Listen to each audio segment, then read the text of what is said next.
Alkenes are the second type of aliphatic hydrocarbon, and they have at least one double bond between two carbon atoms. So we see the simplest one here, ethene, where we have a carbon-carbon double bond.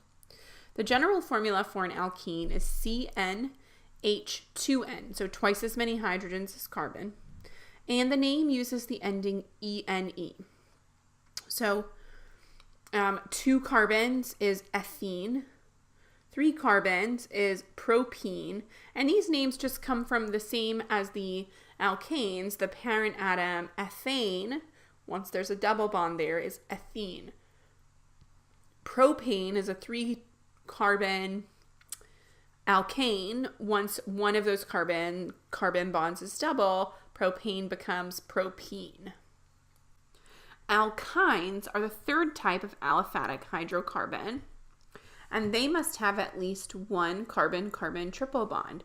So we see the simplest one here. Remember that ethane is a 2-carbon alkane.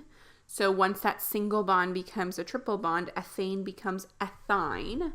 So the ending is YNE. The general formula is CnH2n minus 2. So hydrogen is double the number of carbons minus 2.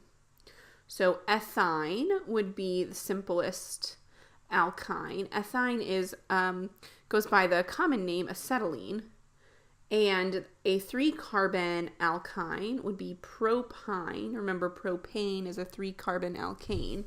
So propane becomes propyne, also known by its more common name, propylene.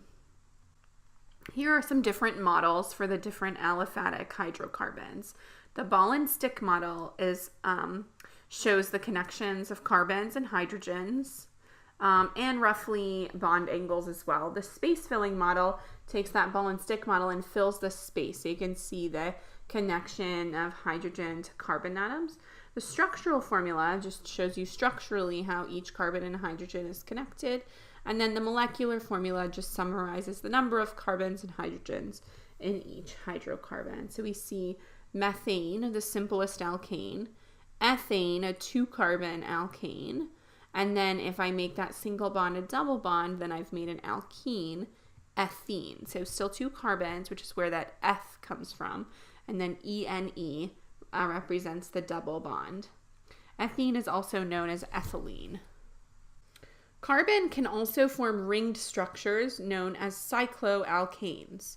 5-membered rings like cyclopentane, shown, and 6-membered rings like cyclohexane are the most stable, because they can take on conformations in which their bond angles are very close to the tetrahedral bond angle that we know a carbon atom has. Smaller rings like cyclopropane are quite strained and energetically not very favorable or stable. A special type of cyclic hydrocarbon is an aromatic hydrocarbon.